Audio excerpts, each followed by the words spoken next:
What is going on, snooker fans, and welcome to this week's slightly delayed Snooker Digest episode where, as always, we will be taking a look at the action that took place at the most recent tournament, which last week was the British Open.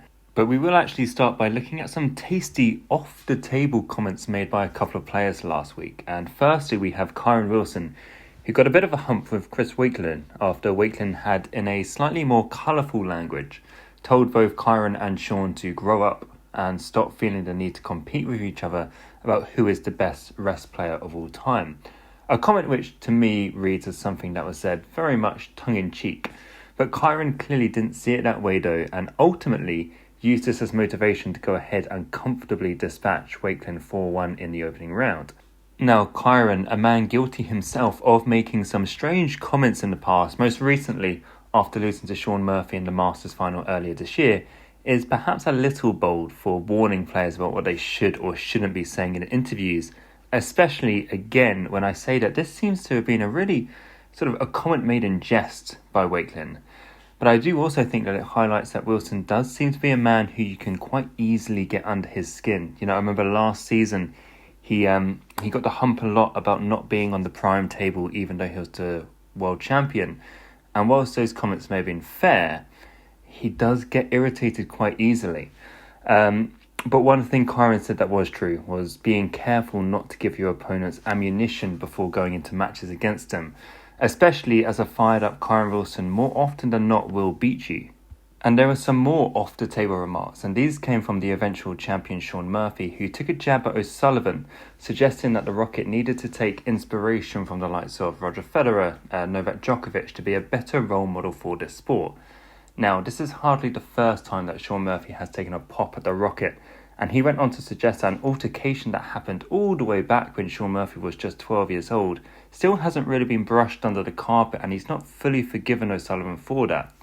And for what it's worth, I do agree in part with what Shaun is saying. I do think a lot of us would like to see the sport's biggest star be a bit more of a leading light when it comes to representing the sport of ours, instead of his typical demeanour, which is just to dismiss snooker altogether. However, Ronnie continues to be snooker's biggest star through simply existing. Him being in a tournament automatically grabs headlines. Hell, even when he's not playing, he's in the papers. And people will still flock to come and watch him play. So, without maybe being the traditional sporting role model, such as a Roger Federer, his presence alone is enough to put bums on seats, which in fairness, Shaun does also acknowledge as well. But enough of that, and let's look at the action that happened on the table. And I wanted to start with a world champion watch and see how the reigning Crucible champ is getting on. And I think, as to be expected, we are going to continue to see Zhao Xintong play in very much the same vein that we always have. You know, the same game that got him to that world title.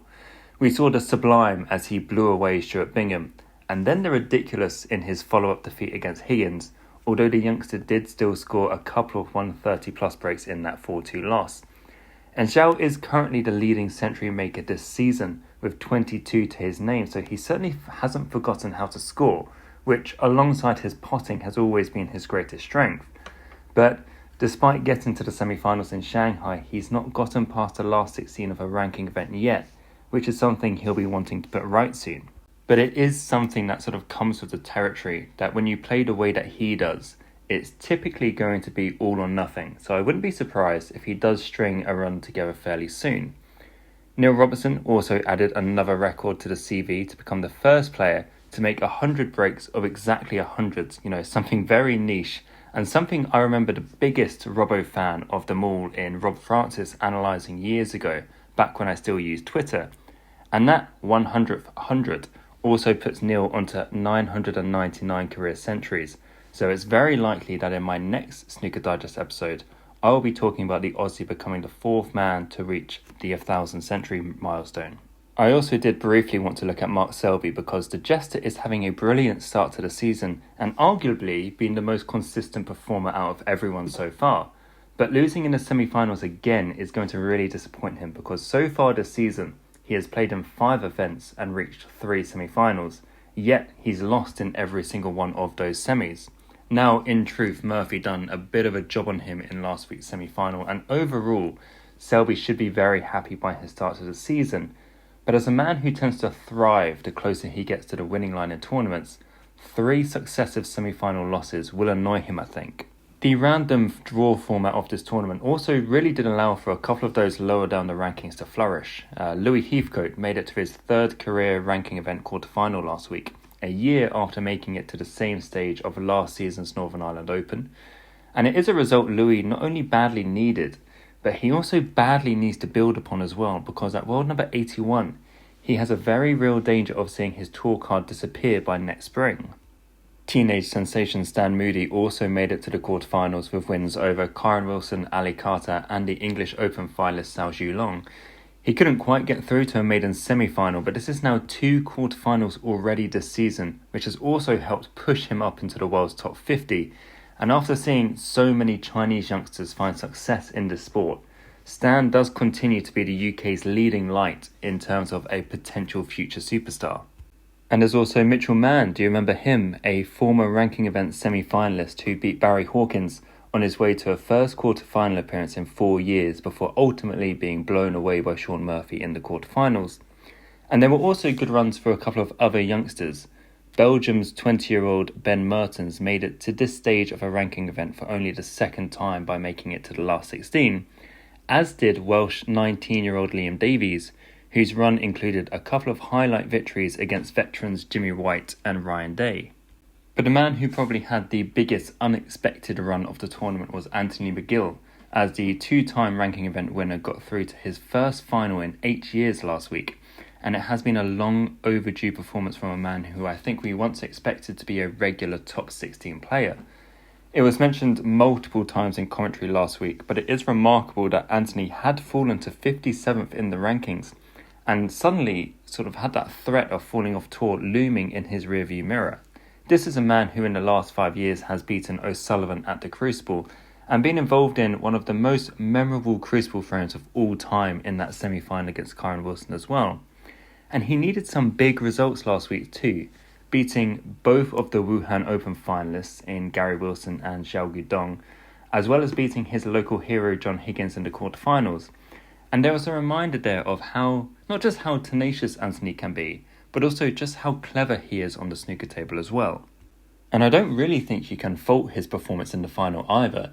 He in fact had led for the majority of that match. It was just Shaun found something extra to pull away from him just as the finishing line was approaching.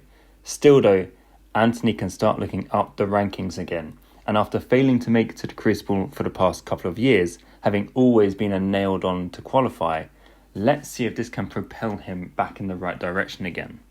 Ultimately though, it was the Masters champion who went all the way to the finishing line to capture his 13th ranking title, and also become the only man to win every single ITV event. And this is important for Shaun as well, because I've mentioned a couple of times already this season that he was in a real dogfight for his top 16 place.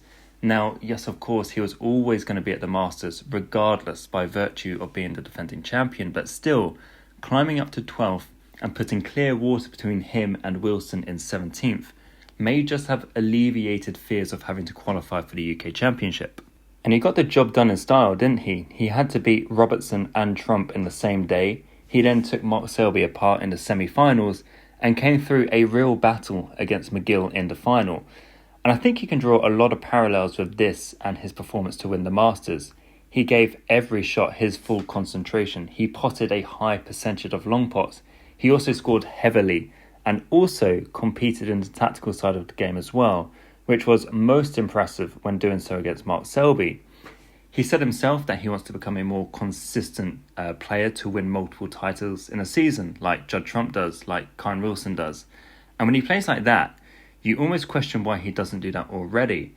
But I think sometimes as fans, and maybe players as well, you kind of have to take a step back and appreciate just how many good players there are now. Not just how many of the very best can win titles, but also how many players in the rankings can be real banana skins in a draw.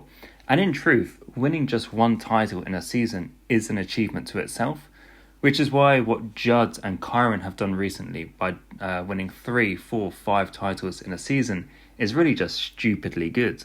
And we may also be looking at one of our most competitive seasons in a while. So far we've had 6 finals this season and we've had 12 different finalists, and that's without players like Judd Trump, Mark Selby, Mark Williams, John Higgins, Ronnie O'Sullivan, Zhao Xintong, Ding Junhui, all of those haven't made it through to a final yet, and all of whom you suspect at some point probably will reach at least one. So after seeing seasons recently that have been dominated by either one or two players, we may see titles being more evenly spread this time around. Or Judd, he could come along and win 5 in a row, who knows, but it is good to see so many top players in good form at the moment.